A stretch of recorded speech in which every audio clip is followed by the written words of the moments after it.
state of the Jubilee Party. We pointed out what we believe is the unmistakable end of a covenant between the president and the deputy president.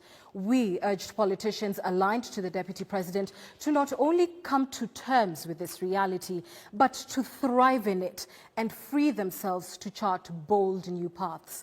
Thankfully, since then, the DP's camp has for the first time clearly stated that they acknowledge this to be true, and we welcome this coming to reality.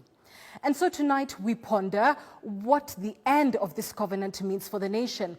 There is a political clock that is ticking towards 2022, and various key events, according to the political elite, must take place to ensure as smooth as possible a succession of President Kenyatta. And in our opinion, chief among them is this: President Kenyatta must make good on the unspoken bottom line of the handshake with Right Honorable Raila Odinga. So make no mistake, nothing has stopped reggae, not even the coronavirus. BBI will be back soon to deliver a government which has the face of Kenya, and the first face you will see is Raila's. Because without a doubt, the primary intention of the BBI was to expand the executive, bringing a representative face to the leadership of Kenya for political stability, without which meaningful economic agendas would be impossible. Now, this is the primary intention of BBI, but not the only one. So in order to achieve this face of Kenya, which bluntly means the tribes of Kenya at first glance, one would do well not to just look at Raila's inner circle, but to look further to the kind of governors and other leaders that President Kenyatta is associating with at this time. Now, the question, however, is how will President Kenyatta achieve this new government while COVID-19 stops rallies for the long term? Well, there are various options open to the president, including but not limited to the expansion of the executive by creating new positions in cabinet, and chief among them the return of the prime minister and possibly a hybrid parliamentary system. Now, these kinds of changes would require a referendum. But again, with COVID-19 lurking, a referendum may be impossible. So we hypothesize that the need for a plebiscite will be circumvented by parliamentary initiative, making the expansion superficial at the onset, just like in the 2008 coalition government. But another problem that arises is the constitutional requirement for public participation. And having studied this administration, we suppose that there is every likelihood that the president's men will innovate towards non-contact but public consultation. In the era of Zoom and Skype, public participation could very well go digital, and who knows what else could be digitized. However, COVID-19 may come to an end earlier than we expect, and a referendum hastily put together thereafter. Either way, BBI's intention to expand the executive materializes. Now, all these measures are not those that we are rooting for, but they are the ones that we can foresee.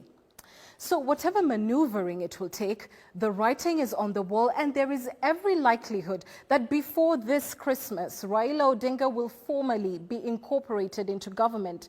We say this not to applaud or dispute this move, but simply to prepare you for what could possibly come. Raila will be in government, and those who don't like it must prepare to defer to him or else ship out. And you can expect that whatever title or powers that Raila will have, they will reflect the supremacy of the handshake before any other political pact. So if President Kenyatta remains number one and then Raila joins him in government, what does this mean about the deputy president's privileged and constitutional position? Will we be treated to the embarrassing protocol wars that we saw during the Nusumkate government? We suppose not. President Kenyatta would not want a dysfunctional government with so little time left to execute his legacy projects. And it is for this reason that impeachment plans against the deputy president, which may have been shelved, could possibly be revived. And if the DP appears to continue with this struggle with his boss, then there is every likelihood that he will be formally locked out of government through removal from office proceedings. And whereas due process and grounds for impeachment do matter, with the litany of allegations that the Deputy President faces, both grounds and process could possibly be found and applied in copious amounts by the powers that be. And such an early exit from government would deny the Deputy President access to the resources, the information, and the privilege that his office comes with. But there is one thing that it will not do: weaken his resolve.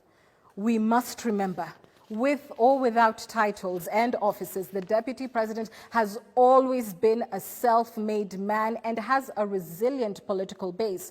And it is this industry that will see him, by whichever means, lead the coalition of those the President will leave behind. And let us make another intervention. All these aforementioned scenarios are not certainties. A day is a very long time in politics, and absolutely anything could happen. But again, the ball is firmly in the DP's court.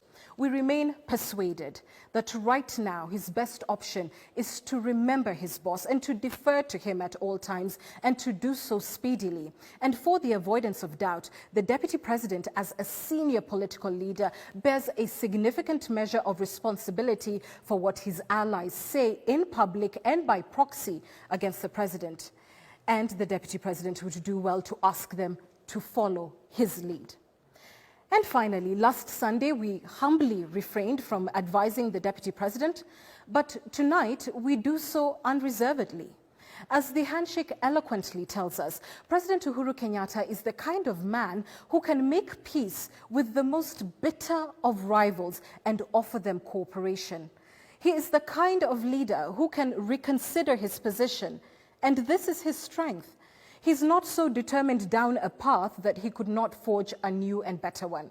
So if his deputy would consider studying the merits instead of the demerits of the handshake, see the wisdom in the precedent, then through humility, maybe and just maybe the President could still be reminded of the good old days he had with William and how much they achieved together, and find it in his nature to extend his hand once again.